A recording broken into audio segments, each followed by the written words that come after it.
नमस्कार, स्वागत आहे लवटे साहेब आपलं NLV न्यूज चॅनल मध्ये. नमस्कार. आज आपण दादाच्या प्रचारासाठी सरपंच मंगेश दादा साबळे यांच्या प्रचारासाठी पायगाव गेवराई इथे आले होते. तर आपण दादासोबत बसून म्हणजे त्यांच्या घरी आपण भेट घेतली. तिथं आपलं दादासोबत काय बोलणं झालं?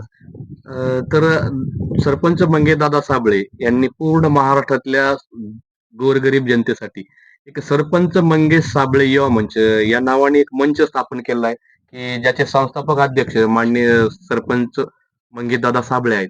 यांच्या माध्यमातून जे काही सरकारी अधिकारी सामान्य लोकांना त्रास देतात, गाय, गोठा, विहीर किंवा शेतकऱ्याचे अनेक प्रश्न असतात, याबाबत परेशान करतात. तर दादांनी एक संकल्पना मांडली, की प्रत्येक शेतकरी मला फोन करू शकत नाही किंवा मी प्रत्येक शेतकऱ्याच्या अडचणीपर्यंत पोहोचू शकत नाही. तर आपण सरपंच मंगेश साबळे यांच्या युवा मंचच्या माध्यमातून एक महाराष्ट्र तक्रार प्राधिकरण तयार करूया आणि त्याचं प्रमुख पद मी भाऊसाहेब लवटे माझ्याकडे दिलंय.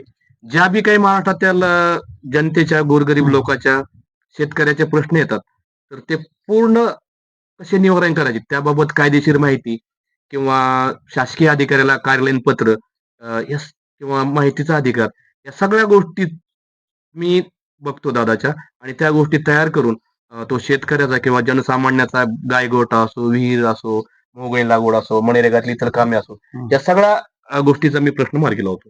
याबाबत दादाशी माझी सविस्तर चर्चा झाली.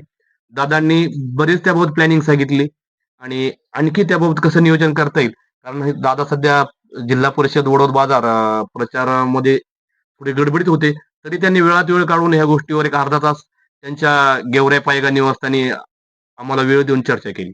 अच्छा. दादा काय वाटतंय आता या ZPच्या इलेक्शन मध्ये दादाला कसं यश मिळेल? तर सरपंच मंगेशदादा साबळे एक महाराष्ट्रातील कर्तृत्ववान युवा नेतृत्व आहे. जनसामान्य लोकांना न्याय देणारं नेतृत्व आहे. पूर्ण महाराष्ट्रात दादाचे फॅन आहेत.